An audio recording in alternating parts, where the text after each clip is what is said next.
जाति जाति में है जाति है, जो कह तन के पात, रैदास मनुष्य न जुड़ सके जब तक जाति न चाहत। यह बहुत ही श्रेष्ठ 15वीं-16वीं शताब्दी के एक महान संत जिन्होंने जातिगत मतभेद को दूर करने की कोशिश की। रैदास संत के बारे में कहा जाता है कि यह एक राजस्थान के बड़े ही श्रेष्ठ संत है जो जाति से चमार थे।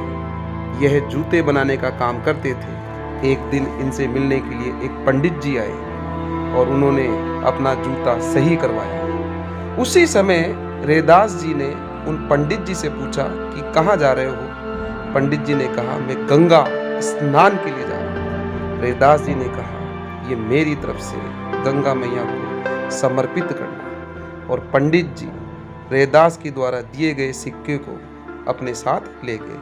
पंडित जी ने स्नान किया और स्नान करने के बाद में पंडित जी ने वो सिक्का गंगा मैया को समर्पित किया।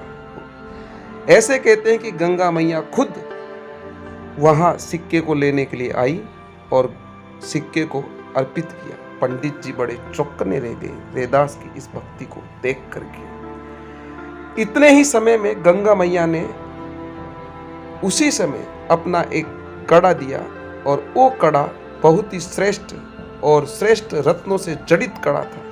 पंडित जी आश्चर्यचकित हुए। पंडित जी ने बैठे मन ही मन में एक योजना बनाई। योजना ये थी पंडित जी की कि यदि मैं इस कड़े को राजा को बताऊं तो मुझे काफ़ी ज़्यादा धन मिलेगा। और उन्होंने ऐसा ही किया।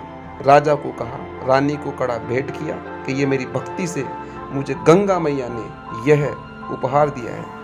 और वो योजना मन में बना रहा था। उसी समय रानी ने कहा कि मुझे ऐसा दूसरा कड़ा चाहिए। राजा ने उसी समय पंडित जी को बुलाया कि हमें ऐसा का ऐसा दूसरा कड़ा चाहिए। पंडित जी ने कहा कि आप अपने जोहरी से इसको बनवा लीजिए। जोहरी ने कहा राजा को कि महाराज, ऐसा कड़ा मिल ही नहीं सकता, ऐसे रत्न हमारे राजकोष में नहीं है।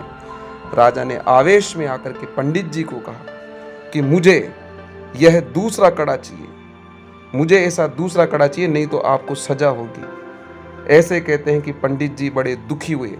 पंडित जी ने सारी आप बीती सच सच राजा को बताया और ये कहा, यह कड़ा सिर्फ रैदास की भक्ति से ही मिला है।